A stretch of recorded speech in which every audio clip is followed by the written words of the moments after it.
नहीं, कन्वर्जन हमने नहीं किया है। लगभग अभी तक जितने हमारे पास कमेंट्स आ रहे हैं, सारे कमेंट्स कह रहे हैं कि 90% नहीं 100% कन्वर्जन हुआ है। और वो आपने इसलिए किया क्योंकि आपको लग रहा था कि अगर मुझे ये पैसे लौटाने पर जाएंगे तो मेरे पास हो सकता है कि उतने पैसे नहीं हैं, तो बाउंड का बाउंड आप करते रहे। बैंकिंग ऑपरेशंस भी ऐसा करती है। मैं ये नहीं कह रहा हूं कि फाइनेंशियल इंस्टीट्यूशंस का ये कुछ मामला होता है, लेकिन इसको स्वीकार करने में क्या जाता है। आप कहिए ना कि साहब हां, मेरी उस वक्त की परिस्थिति थी, उस वक्त मैंने कन्वर्जन कराया। ये कहने में क्या जा रहा है। आपने ये कह दिया कि नहीं, मैंने पैसा वापस कर दिया और फिर ये डॉक्यूमेंट भेज दिया सेबी के पास। सेबी ने कहा कि भैया आपने किसको पैसा वापस कर दिया। अब उसके बाद आपके जो निवेशक हैं वो यूं की यूं खड़े हैं, वो बॉन्ड लेकर के खड़े हैं, आपका क्यूसॉप का बॉन्ड लेकर के खड़े हैं। और उसी निवेशक से पूछा जा रहा है कि ये कहां से बॉन्ड ले आए साहब।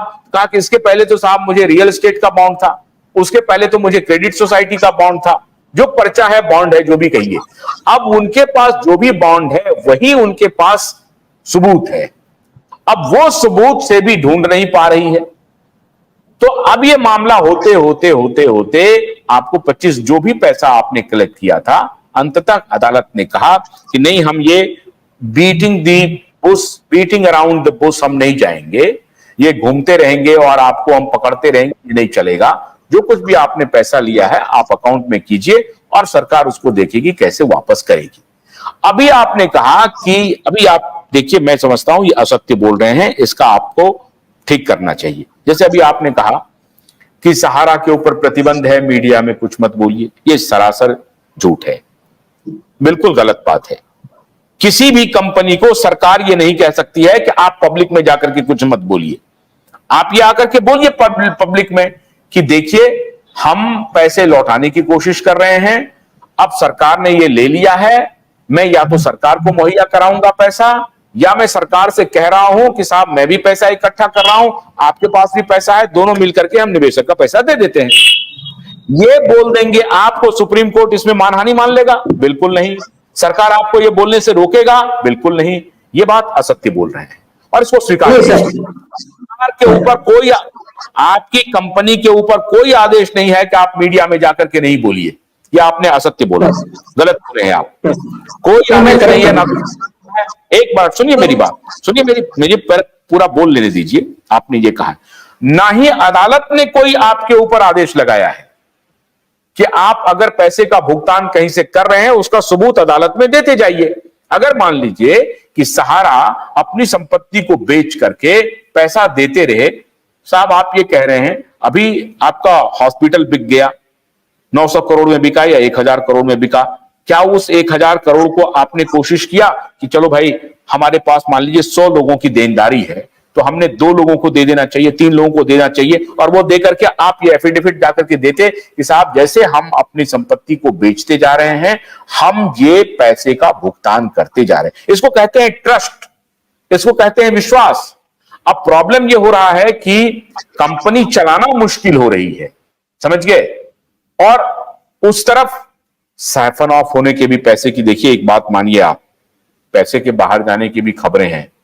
अब ये सत्य है असत्य है ये मैं नहीं जानता, लेकिन सहारा ने गलतियां की हैं, इसको स्वीकार करना पड़ेगा, स्वीकार करना पड़ेगा। अगर आज भी इंडिपेंडेंट संपत्ति बेचते जाएं और कहें कि साहब मुझे ग्राहक मिल गया है, मान लीजिए आपकी संपत्ति के कागजात सरकार के पास है, ठीक है साहब, सरकार के पास है, आपको कोई ग्राहक मिल गया 1 लाख करोड़ का। अब आप 1 लाख करोड़ का ग्राहक लेकर के जाइए सरकार के पास कि साहब देखिए 1 लाख करोड़ रुपए देने वाले रेडी हैं, आप ये संपत्ति के पेपर आपके पास है, आप ले लीजिए, फटाक से बेच दीजिए, ये कौन रोक रहा है। तो प्रॉब्लम ये है कि सहारा अभी क्रॉस रोड पर खड़ी हो गई है और सहारा ने सरकार के सामने सरेंडर कर दिया है कि आपको जो करना है आप करिए। अब ये पीछा छुड़ाना चाह रही है सब सहारा कि जैसे तैसे हो, ये नहीं चलेगा ना, ये मैं कह रहा हूं। और उसको मेरी नीयत हमेशा ये है कि सहारा कंपनी चले, बिल्कुल मैं नहीं चाहता हूं, लेकिन आप चलाना नहीं चाह रहे, कोई निवेशक नहीं चाह रहा है कि आपकी कंपनी बंद हो जाए, लेकिन आप चलाना नहीं चाह रहे हैं, आप पारदर्शिता के साथ ऑपरेशन करना नहीं चाह रहे हैं, यह सत्य है, इसको स्वीकार कीजिए आप। सर, सहारा ने सरेंडर नहीं किया। सीरियस फ्रॉड इन्वेस्टिगेशन की जब इंक्वायरी चालू है, उसको उसमें इंटरफेयर सहारा नहीं कर सकती है, ये ऑर्डर है सर। मैं ऐसा बोल रहा हूं कि सीरियस फ्रॉड इन्वेस्टिगेशन की इंक्वायरी जब तक चालू है तब तक सहारा उसमें इंटरफेयर नहीं कर सकती है, ऐसा ऑर्डर है सर। आपको अगर ऑर्डर देखना है तो आपको भिजवा देते हैं, ऑर्डर देख सकते हैं आप। सीरियस फ्रॉड इन्वेस्टिगेशन एजेंसी का इंक्वायरी चालू है। वित्त मंत्रालय, वित्त मंत्री भी संसद में उस दिन बोली है कि सीरियस फ्रॉड इन्वेस्टिगेशन का अभी इंक्वायरी चालू है। अब उसमें हम लोग बीच में मीडिया ट्रायल नहीं कर सकते सर, ये आप भी जानते हैं। दूसरा, जो हॉस्पिटल की बात की कि हॉस्पिटल बेच दिया गया 1000 करोड़ में, तो सर वो एनसीएलटी का केस था और वो सुप्रीम कोर्ट के जो एम्बार्गो के अधीन हुआ है, वो सारा पैसा रियलाइज नहीं किया है सर। वो फंड डीएचएफएल को गया है, मतलब अब पिरामल को गया है जी। मैं एक उसमें सहारा सकता है, ठीक है, ठीक है, आपने आपने मेरा ज्ञान वर्धन किया, मैं स्वीकार कर लेता हूं। मैं तो सवाल पूछ रहा हूं सिर्फ। मैं ये कह रहा हूं कि अगर मान लीजिए कि सहारा का एक प्रॉपर्टी है बादशाह मुंबई में, उसका जो भी कुछ भी वैल्यूएशन है वो वैल्यूएशन लग रहा है मान लीजिए, और आपके सहारा के उच्च पदस्थ मैं ये कह रहा हूं कि उच्च पदस्थ प्रबंधन ने ये कहा कि हमको लाख करोड़ रुपए का एक ग्राहक मिल गया है, तो क्या सीरियस फ्रॉड इन्वेस्टिगेशन डिपार्टमेंट जो इंक्वायरी कर रही है इस वजह से आपके लोग वहां मूव ही नहीं करेंगे, बात ही नहीं करेंगे? ऐसा कहा है सीरियस फ्रॉड डिपार्टमेंट ने। ये बात गलत है, मैं नहीं मानता हूं इसको। सीरियस फ्रॉड डिपार्टमेंट ये नहीं कहेगी कि भैया मैं कर रहा हूं इसलिए आप कोई प्रॉपर्टी का खरीद फरोख्त नहीं कर सकते, रुक जाइए।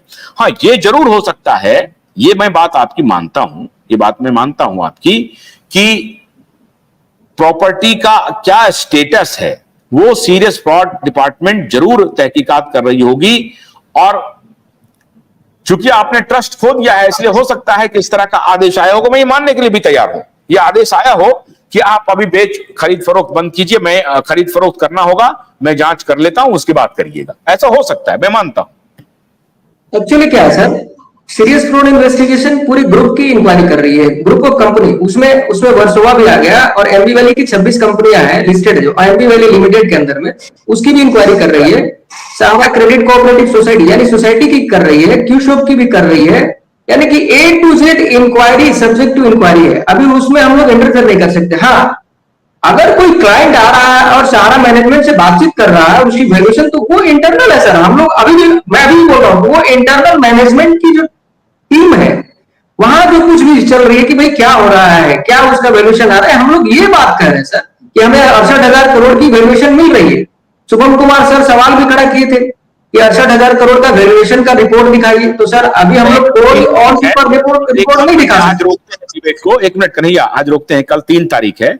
आपका यह कहना है कि सहारा ने सरकार के सामने सरेंडर नहीं किया है, जरूर ये सरकार से सहारा ये कोशिश करेगी कि सरकार भी पैसा जमा करे निवेशकों का और सहारा भी उसमें सहयोग करे, सहारा भी सहयोग करे। तो कल जो 3 तारीख को है उसमें आपने क्या क्या एफिडेविट, क्या क्या सवाल आप रेज करने जा रहे हैं 3 तारीख को?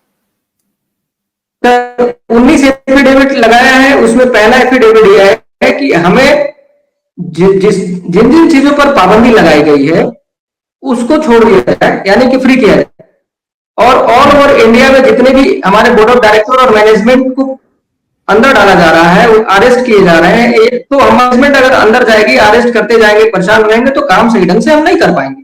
तो फर्स्ट एफिडेविट ये है कि हमें प्रशासनिक फ्रीडम दी जाए, और ज्यादा दे सकते तो सिर्फ 6 महीने दी जाए। दूसरा, जो एम्बार्गो लगा करके हैं, जिस पर circle rate, embargo in the sense की 2 चीज है, सर्कल रेट 90%, जिसको कम करके 50% पे लाया जाए, और सहारा से भी रिफंड में जो भी प्रॉपर्टी डील हो वो सहारा से भी रिफंड में ना जाए। ये मेन 2 है। और तीसरा यही था कि अगर जो कोर्ट में देंगे ना, कोई भी डील होता है तो सहारा से भी फंड में नहीं जाएगा, वो पैसा हम निवेशक का वापस करेंगे, ऐसा कोर्ट आपसे कह सकती है। बिल्कुल उसी दिशा में। बहुत अच्छी बात है, तो सही रास्ते पर है। चलिए देखते हैं। लेकिन सब अभी अशोक जी के सवाल, 1 मिनट, अशोक जी कल आ रहे हैं ना, कल 2 बजे आ रहे हैं, कल आपसे लंबी बात करेंगे। और आज जरा कन्हैया जी ने अपनी बात कह दी ना, कल आपसे लंबी बात करेंगे। इनके सारे जवाब का आप ध्यान से रखिए, ये सारे सवाल के सारे जवाब कल 2 बजे से फिर शुरू करेंगे। कोर्ट में क्या चल रहा है उस वक्त तक प्रोसीडिंग भी हो रही है, हमारी भी नजर रहेगी कि कोर्ट में प्रोसीडिंग्स क्या हो रही है। तो कल का दिन बहुत ही इंपॉर्टेंट है। बहुत बहुत शुक्रिया आज इस बातचीत में शामिल होने के लिए, बहुत बहुत शुक्रिया। नमस्कार।